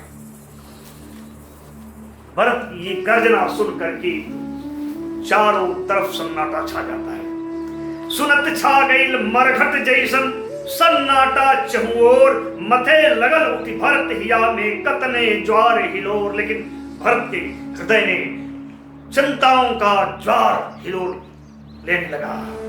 लगे कि टूट गईल बा कतहूं ही में कौनो बांध, बढ़िया इलियावत गर्जत उफनत जलधार। आबाद उभरे बिगड़े लगल अनगिनत मुखमंडल पर रेख, लगे कहीं से आनी आवत धूरी भरल जन देख। इतना व्यथित हो गए भरत, ऐसा लगता था भीतर में कोई बाढ़ टूट गया, बाढ़ आ गई हो, भरत उसमें डूब रहे हो और वो बाढ़ तरह तरह से गर्जनों के साथ उफन रही हो। उनके मुखमंडल पर चिंताओं की तमाम लकीरें बनने बिगड़ने लगी और लगता था उन दूर से कहीं धूल भरी आंधी आ रही है जिसमें कुछ भी साफ साफ अब उनको सूझ नहीं रहा है। ना जाने कब साँझ हो गई चारों ओर अंधार, असगुन होके लगल यचक के मन में उथल खबार। और सोचते सोचते कब दिन बीत गया कब साँझ हो गई पता ही नहीं चला। चारों तरफ अंधेरा छा गया, तरह तरह के असगुन होने लगे, अपशकुन होने लगे। मन और भी चिंताओं से भरता चला गया। संशय के सागर में चिंता के उन्मादल ज्वार, डूबे लगल विवश हो के नाव बिना पतवार। संदेह का समुद्र जिसमें चिंताओं की लहरें ज्वारा यानी ज्वार भाटे की तरह उपद्रव मचाए हुई हैं। बिल्कुल उनके हृदय की नाव बिना पतवार और आश्रय की डूबती हुई सी प्रतीत होने लगी। कोई सहारा देने वाला नहीं हो। आज उन नानी के हाथों के भोजन रहे सुहार। स्वादिष्ट भोजन भी आज नानी के हाथों से जो खिलाया जाता था रोज, आज में भा नहीं रहा था। अनर्थ के शंका से रोमा रोमा रहे पिरात, तथा कुछ अनर्थ होने वाला है। अनर्थ के संदेह से उनका रोमा रोमा आज व्यथित हो रहा था। नींद नयावत रहे नयन में मन यति रहे अधीर, और जरत रहे चिंता में धू धू सौसे रात शरीर। ना जाने कब आंख लग गई असही अपने आप, देख भयावन सपन स्यों उठ गई ले मन में कांप, धड़क गई। नींद लगी तो लगी, लेकिन भयंकर डरा देने वाला एक स्वप्न देख करके कांप उठे। नींद टूट गई, धड़के लगन हियाव मन चंचल, तेज हो गई सांस, लगे कि जैसे हंसे ठठाके सिर पर सत्यानाश। बैठ गए, लगता था हृदय पर सत्यानाश ठहाका मार रहा हो, कोई विनाश ही साक्षात सामने खड़ा हो। अनहोनी अनिष्ट के डर मन खो दिहल सियाराम, लगले बैठ मनावे मन में देवी देव तमाम। बैठ करके तमाम देवी देवताओं की मन्नतें मानने लगते। कबो चित्त धा करवट बदलने बैठे, धा फिर था कटले कटत न रहे आज की निर्दय रात पहाड़। और कभी खड़े हो जाते, कभी चित्त पड़ते, कभी लेटते हैं, कभी पीठ के बल, कभी दाएं कभी बाएं। आज रात कटे कट नहीं रही थी, कभी उठ करके टहलने लगते हैं। भोर भइल किसी तरह से भोर हुआ, भोर भइल रिपुदमन भरत मुख, अतिशय देखी उदास, पूछले तात बात का काहे यतना खिन्न हताश। बेचारे शत्रु को पता ही नहीं, क्योंकि नाना ने भरत से जो बात की थी वो अकेले में की थी। तो आज इतना चिंतित पीड़ित व्यथित भैया भरत को देख करके शत्रुघ्न कांप जाते हैं और पूछते, भैया क्या बात है, इतना खिन्न और उदास क्यों है? क्या आपने कोई स्वप्न देखा है क्या? देखली रात सपंजे नभ में हो खत उल्का पार, गिरत चंद्रमा टूट धरा पर सागर रेत लखात। भरत ने कहा, रात को मैंने स्वप्न देखा, स्वप्न देखा कि आसमान से उल्कापात हो रहा है, चंद्रमा टूट करके धरती पर गिर रहा है, सागर रेत हो गया है। भरी अजुरू ने तेल पियत पित तिल भात ले खात, सिर नीचे करे बुड़क तेल में रह ले हंसत नहात। मैंने भी देखा पिता श्री अजुरी में तेल भर करके तिल और भात खाते हैं, सिर नीचे करके और तेल भरे हुए बर्तन में हंसते हुए स्नान कर रहे हैं। ये सब अशुभ स्वप्न है, इसे कुस्वप्न कहते हैं। लोहे के पीढ़ा पर बैठल पहनले करिया वस्त्र, करिया नारी घेर उनके मार करहली ले शस्त्र। मैंने देखा लोहे के पीढ़ा पर उनको बैठा करके और लोहे के पीढ़े पर बैठी हुई और काला वस्त्र पहनी हुई महिलाएं उनको हाथ में कूड़ा लेकर के मार रही थी, चारों तरफ से घेर करके। माथ मुड़ाई लाल पट में चढ़ खर जो तल रथ तात, देखली बड़े बेग से उनके हम दक्षिण दिशात। भाई शत्रुघ्न, मैंने देखा कि सिर मुड़ा करके पिता श्री लाल वस्त्र पहन करके और गधा जुते हुए रथ पर बैठ करके दक्षिण दिशा में जा रहे थे।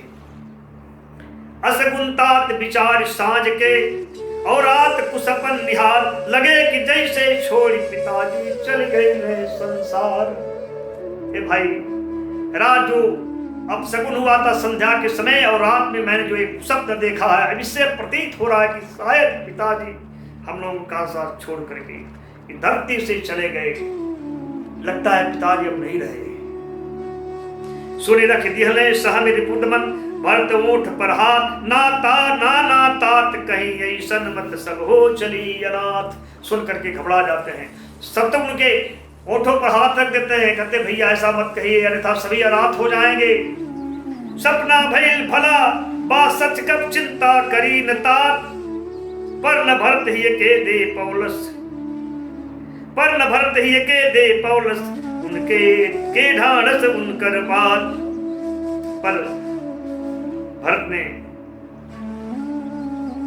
अपने मन को समझाने की जो एक